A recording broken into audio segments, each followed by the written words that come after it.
My 9-year-old had been waiting for weeks for our family trip to Hawaii, but 2 days before the flight my dad showed up. "We decided you won't be coming. Your brother's kids don't want to see you," he said, holding my bank card in his hand. And then I said this. "Hey. My name is Jolene, I'm 34, I live in Columbus, Ohio, and I work as a dental hygienist. I have a 9-year-old daughter named Lily who is my entire world.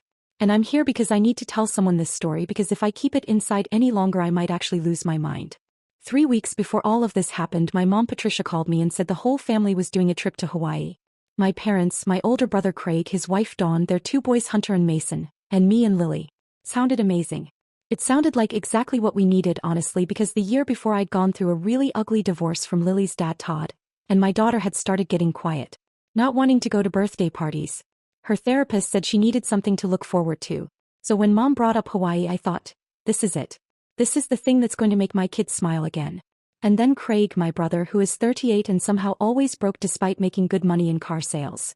Craig drops a message in the family group chat saying he's a little tight this month, and could someone front the costs? And before I could even respond, my mom called me privately. "Jolene, honey, you're the most responsible one. Could you just put everything on your card? Everyone will pay you back." So I did. Because that's my role in this family.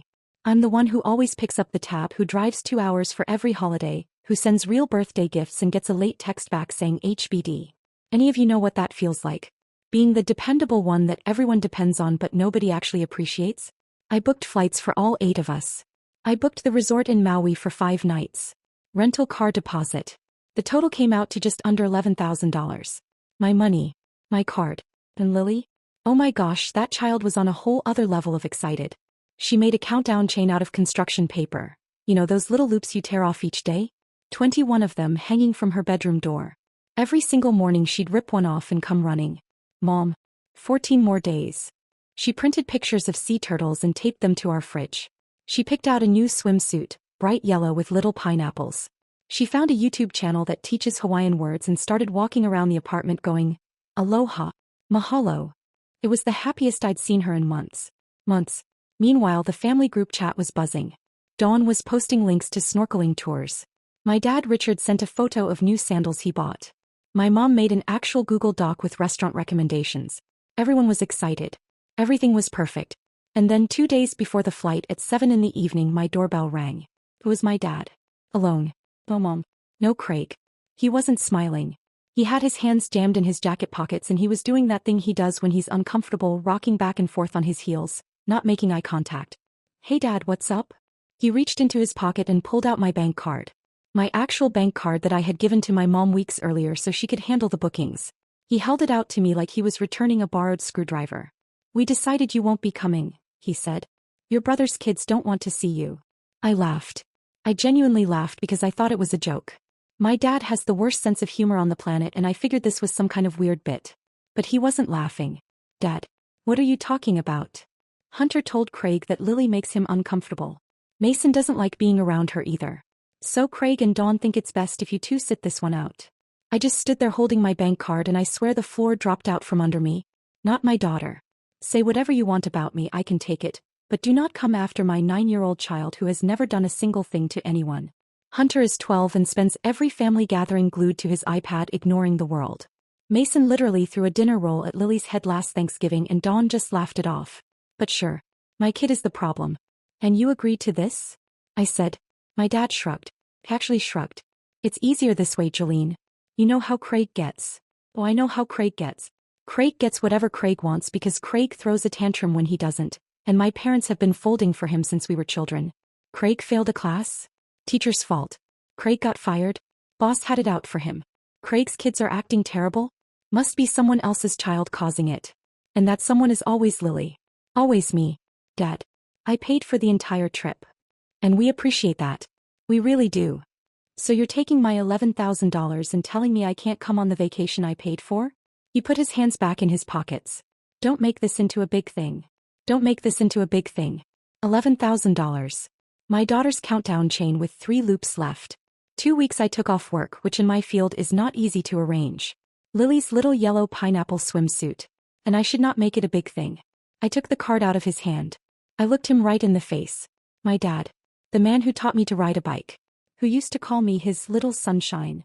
who once drove 4 hours through a snowstorm to bring me soup when I was sick in college. That man was standing on my porch telling me my daughter wasn't wanted. Get off my porch, I said. Jolene. Get off my porch, Dad. He left. I closed the door, walked to the kitchen, sat down on the floor and cried harder than I cried during my entire divorce. Because Todd walking out on our marriage was one thing. But your own parents choosing your brother over you, choosing his comfort over your daughter, while spending your money to do it, that hits different. That one doesn't just hurt your feelings. That one lives in your bones. Lily came padding out of her room in her sea turtle pajamas. She saw me on the floor and sat right down next to me and put her little hand on my arm. Mommy, are you okay? Yeah, baby. Just a rough day at work. It's okay, Mom. Hawaii is in 2 days. Everything will be better in Hawaii. I almost shattered into 1,000 pieces right there. But I held it together. Because here's what my family doesn't understand about me. Yes, I cry. Yes, I feel things deeply. But I am not someone you can just steamroll and expect to stay down. I take my minute on the kitchen floor. And then I get up. And when I get up, I make phone calls. That night, after Lily was asleep, I called my friend Marcus. Marcus and I went to college together. He's a civil litigation attorney at a mid-size firm downtown and one of the best people I've ever known. We're the kind of friends who text each other memes at midnight and do brunch every other Sunday. He helped me through some of the legal side of my divorce. Never charged me a cent even though I tried to pay him. He picked up on the second ring. Joe? Everything okay? I told him all of it. The trip, the money, my dad at the door, what he said about Lily. Everything. There was a long silence. How much did you pay? He asked. Almost 11,000. And they're still going on the trip? They fly out Thursday. Joe. And his voice shifted into that steady, careful tone he uses when he stops being my friend and starts being a lawyer. This isn't just a family disagreement. You paid for services you're being excluded from. There are real legal options here. Legal options. Against my own father. Against anyone who takes your money and doesn't deliver what was promised. Family doesn't change that. I sat with it. It felt terrifying and heavy and, I'm being honest, a tiny bit thrilling all at the same time. But then I looked down the hallway at Lily's countdown chain hanging from her door, those last 3 little paper loops, and something shifted inside me. Tell me what I need to do. Marcus told me we'd talk in the morning. He said don't delete a single text, don't cancel anything, and do not contact my family until we spoke again. Screenshot everything, he said. The group chat, the receipts, every confirmation email, every charge. All of it. I was up until 2 in the morning saving everything into a folder on my laptop. I labeled it, Hawaii. I was terrified. Because once you take legal action against your own parents, you can't undo that. That door doesn't close quietly. And I didn't know if I was brave enough to walk through it. But then I thought about Lily's paper chain. Her pineapple swimsuit. My dad's shrug. Yeah, I was brave enough. Because the very next morning, Marcus showed up at my apartment with 2 coffees, a legal pad, and a look on his face that told me he'd been up all night too. And what he laid out on my kitchen table was something my family absolutely never expected was coming. But before I get into that, I need to tell you what my mother did when she realized I wasn't going to just quietly disappear and let them enjoy their vacation in peace. Because what came out of that woman's mouth honestly still keeps me up at night. So the morning after my dad showed up on my porch, I'm sitting at my kitchen table with 2 cold coffees and a legal pad full of Marcus's handwriting. Lily is at school. And Marcus is across from me explaining my options like he's done this 100 times, which honestly he probably has, just not for someone he actually cares about. You have 2 paths here, he said. Path 1, you contact your family, ask for the money back and hope they do the right thing. Path 2, if they refuse, we file a civil claim for recovery of the funds. And you think they'll refuse? He gave me this look. Not judgmental, not pitying, just honest. Joe. They're flying out tomorrow on your dime and told your 9-year-old she isn't welcome. What do you think? Fair point. But Marcus said we had to try the first path before the second one. Legally it looks better if you can show you made a good faith effort to resolve things privately. So he helped me draft a text message to my mom. Not emotional, not angry, just clear and direct. Something like, I'm paraphrasing because I've looked at this text so many times the words are burned into my brain.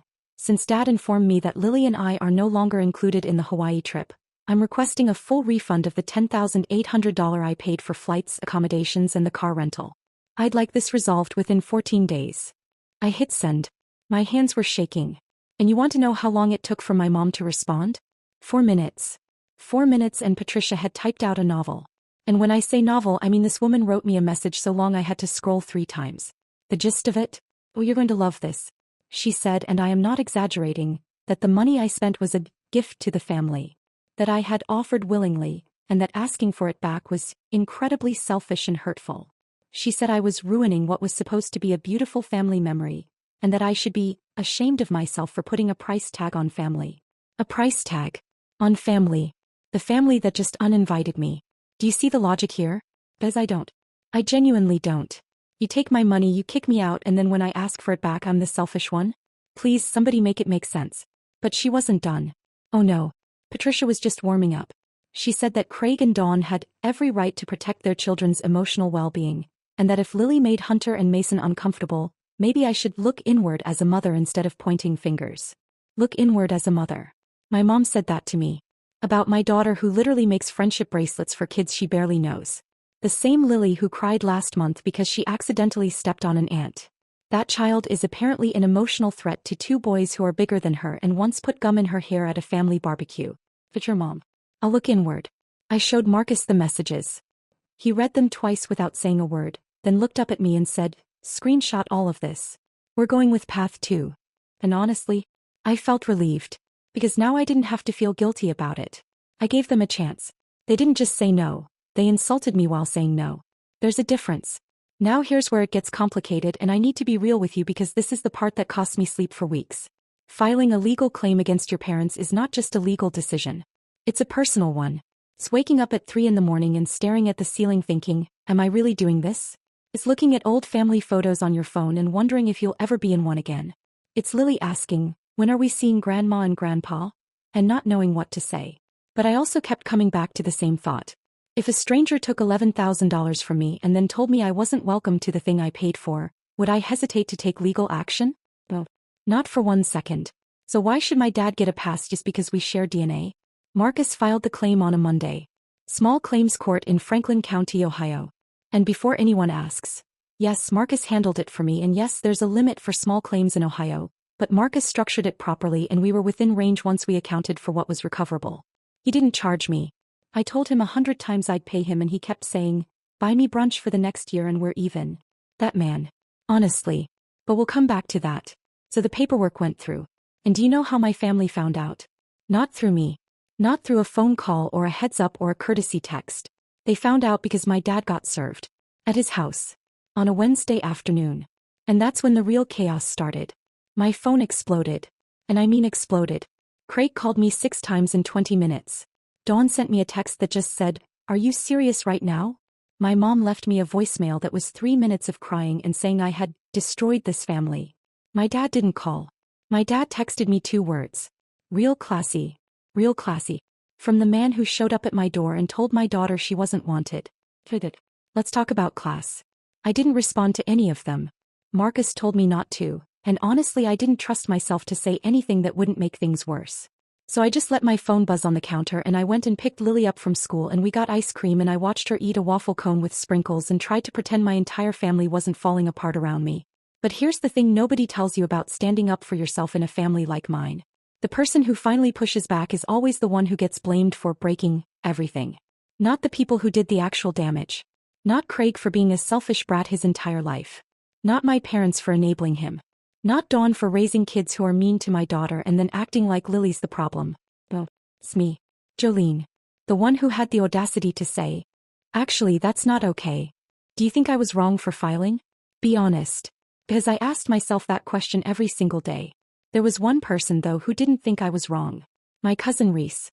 Reese is 31, lives in Cincinnati, and she's the only person on my dad's side of the family who has ever treated me like an actual human being. We're not super close. We see each other maybe twice a year, but she's always been real with me and I've always respected her for that. Reese called me 2 days after my dad got served. She'd heard about it through the family grapevine, which in my family works faster than the internet. Joe, she said, I just want you to know I think what they did to you is disgusting. And I think you're doing the right thing. I cried. Of course I cried. Because when your whole family is telling you you're the villain, hearing one single person say, no you're not, feels like someone throwing you a rope when you're drowning. Reese also told me something I didn't know. Apparently while they were in Hawaii, yes they still went on my money, have I mentioned that? Craig had been posting photos all over social media. The beach, the resort pool, sunset dinners, the boys boogie boarding. And in one of the photos, you could clearly see my mom in the background holding a cocktail, laughing, having the time of her life. while I was home in Columbus explaining to my 9-year-old why we weren't on the trip she'd been counting down to for 3 weeks. I hadn't looked at any of their social media. Marcus told me not to, and I'd actually unfollowed all of them. But Reese sent me screenshots. And I don't know why I looked. I should not have looked. But I did. And there was one photo that absolutely gutted me. It was Mason, Craig's 10-year-old, in the pool wearing a snorkel mask doing a thumbs up. And he was wearing a bright yellow swimsuit. Not exactly the same as Lily's pineapple one, but close enough in color that my vision went blurry. My kid should have been in that pool. My kid earned that pool. My money paid for that pool. And instead she was sitting in our apartment in Ohio watching videos of sea turtles on my phone because that was the closest she was going to get to the ocean that spring. I saved every one of those social media screenshots. Marcus said they'd be useful. Evidence that the trip occurred as planned, fully funded by me without me. Now, I need to tell you about what happened at work because this is where things got kind of humiliating. I had told everyone, my coworkers, my boss Angela, my patients, that I was going to Hawaii. I'd been so excited about it. Shonda, who works the front desk, had even given Lily a little travel journal as a going-away present. So when I showed up to work the following Monday, not tan, not relaxed, definitely not in Hawaii, people had questions. I thought you were gone for 2 weeks? Angela said. And I had to explain. Not the whole thing but enough. Family stuff. Trip got cancelled. And Angela, bless her, didn't push. But Shonda knew me well enough to corner me in the break room later and say, what actually happened? So I told her. And Shonda, who is 6'1" and has zero patience for nonsense, looked at me and said, Jolene Marie, if you don't take your father to court, I will drive to his house myself. Between Shonda and Marcus and Reese, I had exactly 3 people in my corner. 3. Out of everyone I know. But you know what? 3 was enough. The court date got scheduled for about 2 months out. And those 2 months were some of the loneliest weeks of my life.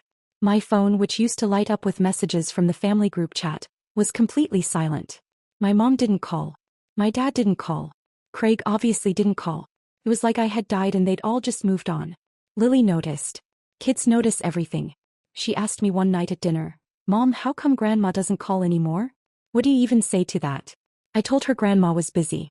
I know that's not great. I know I should have been more honest. But she's 9. She doesn't need to carry this. Not yet. The one bright spot, and I mean the only bright spot besides Lily, was Marcus. He started coming over more. Not just for case stuff but just to hang out. He'd bring takeout and help Lily with her homework. He taught her how to play chess. Badly because Marcus is terrible at chess, but Lily thought it was hilarious watching him lose to a 9-year-old. One night after Lily went to bed, we were sitting on my couch going over some paperwork and he said something that stuck with me. You know, Joe, most people would have just let this go. Most people don't have a lawyer for a best friend. I'm serious.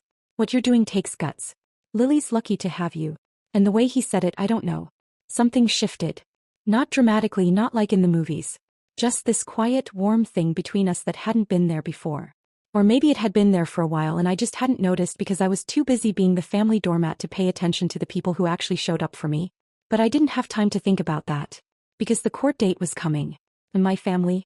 They were about to do something that made everything 10 times worse. Because about 3 weeks before the hearing I got a letter. Not from my dad's lawyer, although he had gotten one by then. No. This letter was from Craig. A handwritten letter which Craig has not sent anyone since probably 3rd grade. And what he wrote in that letter was so unbelievably manipulative and so perfectly Craig that when I read it to Marcus, Marcus actually laughed out loud and said, is he serious? Oh, he was serious. And what he was asking me to do. I still can't believe he had the nerve. But I'll get into that. Because that letter set off a chain of events that I genuinely did not see coming. And by the end of it, my life looked completely different than I ever imagined it would. Craig's letter. Sunday morning, Lily at Todd's, me on the couch in pajamas eating cereal. I grabbed the mail and there it is. 2 pages in Craig's awful handwriting. The highlights. He's disappointed in the woman I've become. I'm tearing the family apart over money. Hunter and Mason are traumatized. And the grand finale. If I drop the lawsuit, he'll consider letting Lily come to Mason's birthday party. Consider. Lily doesn't even like Mason. She told me once, Mom, Mason smells like old cheese and he's mean. My kid has better judgment than this entire family. I read it to Marcus over the phone. Dead silence, then he just burst out laughing. Joe, let me frame this for my office. I laughed too. Because at some point the audacity becomes comedy. But that letter told me something. They were scared. Marcus said, people don't write letters like this when they think they'll win. The morning of the hearing I almost threw up. Hadn't slept. Stress-eaten an entire sleeve of Oreos at midnight. Marcus picked me up in a suit which I'd never seen on him before. He looked really good. Unhelpful thought on the morning of a court case against your father, but my brain has terrible timing. At the courthouse, there they were. My dad looking miserable. My mom clutching her purse like a life raft. Craig in a too tight suit doing his tough guy face. Their lawyer Phil looked like he'd passed the bar 20 minutes ago. Marcus presented everything. Receipts, statements, booking confirmations, the group chat, the social media photos from Hawaii. All of it. Phil tried arguing the money was a gift. And honestly, my heart was pounding because I didn't have a signed contract. I just trusted my family. But Marcus had the text. My mom wrote, "Everyone will settle up after the trip." Craig asked someone to front the costs. Front. Not gift. That word did heavy lifting. The judge asked my dad directly, "Was there an understanding of reimbursement?" My dad stared at the table. "She offered to help." "That wasn't my question," the judge said. Long pause. Then quietly, "Yes. There was." Full ruling in my favor. $11,000. 60 days. I didn't celebrate. I felt hollow. Because winning meant watching my father admit under oath that he took my money and cut me out anyway. Marcus drove me home. In the parking lot he said, "You did the right thing, Joe." Then why does it feel awful? Because doing the right thing and feeling good aren't always the same thing. I looked at him. This man who spent months showing up for me, who taught my kid chess, who never once made me feel crazy for wanting my own money back. "Marcus, why are you doing all this?" Quiet. Then, "Because someone should. And because I want to." 6 words. After a year of being told I was too much, too selfish, too dramatic, someone said I want to. We didn't rush anything. But over the months things shifted. Brunch became dinners. Dinners became Lily asking, "Is Marcus coming over tonight?" One day she said, "Mom, I think Marcus should just live here." Nearly choked on my water. They paid. Not willingly. Mom sent a check with no note. Dad covered the biggest share. Craig sent his late in 2 installments because Craig has never done anything on time in his life. Then silence. Total silence. No calls, no texts. Mom didn't call on Lily's birthday. Craig blocked me everywhere. We stopped existing to them. It hurt. But Lily gained something better. Stability. A home where nobody called her unwanted. Marcus at her school play, front row, clapping like she'd won an Oscar. 8 months later he proposed. In the kitchen making pancakes. The only thing he can cook. Ring in one hand, flower on his shirt. "Joe, I've been carrying this for 3 weeks. Every moment with you is the right moment. Marry me before I burn these pancakes." Lily screamed so loud the neighbors knocked. I said yes. Pancakes burned. We ordered pizza. Perfect. One last thing. A year later Reese called. She'd overheard something at a family barbecue. Turns out Hunter and Mason hadn't been uncomfortable around Lily. They'd been bullying her. Calling her names at family events. Telling her the divorce was her fault. Mason told my daughter her mom was the family loser. My baby carried that alone. He never told me. He just went quiet. And instead of anyone protecting her, my family made her the problem. I wanted to scream. But by then we were free. Lily was happy. She had real friends, Marcus, me. Chasing people who hurt you is the opposite of peace. That was 2 years ago. Lily is 11 now. She's loud again. Joined the swim team, which feels poetic since she never got Hawaii. Marcus and I married at the courthouse. Lily as our witness. Shonda cried more than everyone combined. Reese sent flowers. My family is still silent. And I'm okay with that. Not every story ends with a reunion. Sometimes it just ends with calm. I spent 32 years trying to earn my place in this family. Turns out I already had one. It just looked different. A man with flour on his shirt. A coworker who always had my back. A cousin who told me the truth. And a little girl who taught herself Hawaiian words because she believed good things were coming. He was right. If you made it this far, thank you. If this meant something to you, I'd love a like. And if you would have done something differently, tell me in the comments. I want to hear it. The best part of sharing your story is finding out you're not alone. Thank you for watching. Take care of yourselves first. You're allowed to.